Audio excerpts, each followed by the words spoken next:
Welcome to Barbara's Bulletin, the podcast where we dive into the latest news and current events from around the world.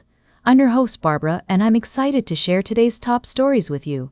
We're starting off with a developing story that's been making waves in international politics. The Trump administration has been ramping up its efforts against Venezuela, with reports suggesting that President Donald Trump is reviewing plans to potentially target the country, including possible military strikes or seizing Venezuelan oil fields. According to a report published in the New York Times, some senior advisors have been pushing for more aggressive actions, including ousting Venezuelan President Nicolás Maduro from power. The U.S. has long contested Maduro's claim to the presidency, and Secretary of State Marco Rubio has stated that the government will hold accountable the corrupt, criminal, and illegitimate Maduro regime. Maduro is also wanted on narco-trafficking charges, with a $50 million reward offered for his arrest. The Trump administration has asked the Justice Department for further guidance on expanding its campaign against alleged drug trafficking vessels in the Caribbean to targets on the Venezuelan mainland. In related news, the U.S. Defense Secretary Pete Hegseth announced another deadly strike on a boat accused of ferrying drugs in the eastern Pacific Ocean, bringing the death toll from the Trump administration's campaign in South American waters to at least 66 people, in at least 16 strikes. The administration has justified these strikes by claiming that the U.S. is in armed conflict with drug cartels and that the boats are operated by foreign terror organizations. As this story continues to unfold, we'll be keeping a close eye on developments and bringing you updates as more information becomes available. It's essential to consider multiple perspectives and evaluate the evidence before forming an opinion on this complex issue. We strive to provide fair and balanced coverage, and we encourage our listeners to think critically about the news. We'll be right back with more of today's top news on Barbara's Bulletin. Welcome back to Barbara's Bulletin. We're continuing our coverage of global news, and today we're focusing on a disturbing story from Sudan. Reports have emerged of widespread sexual violence committed by the Rapid Support Forces, or RSF, in the wake of their assault on the city of El Fasher. The victims include women and girls of all ages, who were allegedly raped at gunpoint, beaten, and humiliated.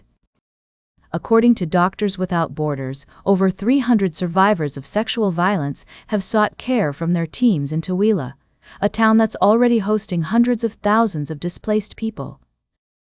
The UN has confirmed reports of at least 25 women being gang-raped when RSF forces entered a shelter for displaced people near El Fasher University. Survivors who have spoken out about their experiences described being detained, beaten, and forced to pay for safe passage.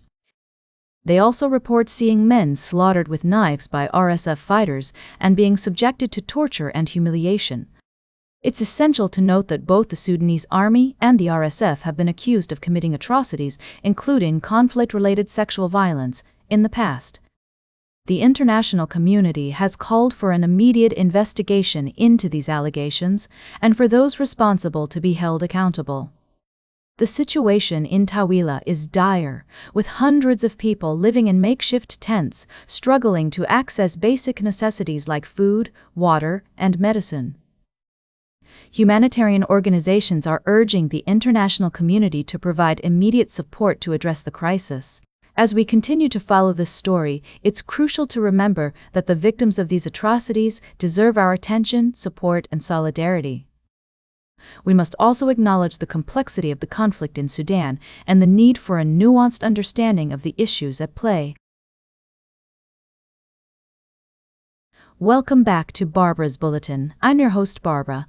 As we conclude today's show, we're going to take a closer look at two significant stories that have been unfolding in the region of South Asia, particularly involving Pakistan and Afghanistan. Firstly, let's talk about the recent development where over 2,000 Sikh pilgrims from India arrived in Pakistan to celebrate the festival of Baisakhi. This event highlights the importance of religious tourism and people-to-people contact between nations, even in the face of diplomatic tensions. It's a positive step towards fostering greater understanding and cooperation. In another significant development, Pakistan and the Taliban regime in Afghanistan are set to hold truce talks in Istanbul on November 6, with Turkey and Qatar acting as mediators. The goal is to reach a peace agreement after intense border clashes last month.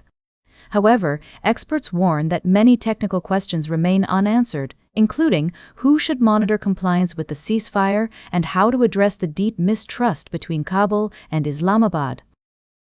The situation is further complicated by the presence of the Pakistani Taliban, or TTP, which Islamabad accuses Kabul of providing protection to.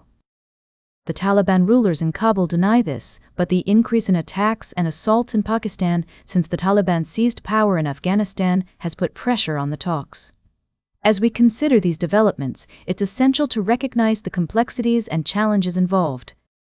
The relationship between Pakistan and Afghanistan is multifaceted, with historical border conflicts, differing definitions of terrorism, and regional geopolitical dynamics all playing a role. It's crucial for both countries to approach these talks with a willingness to listen to each other's concerns and work towards finding mutually beneficial solutions. The international community also has a stake in the success of these negotiations, as stability in the region is essential for global security and economic prosperity.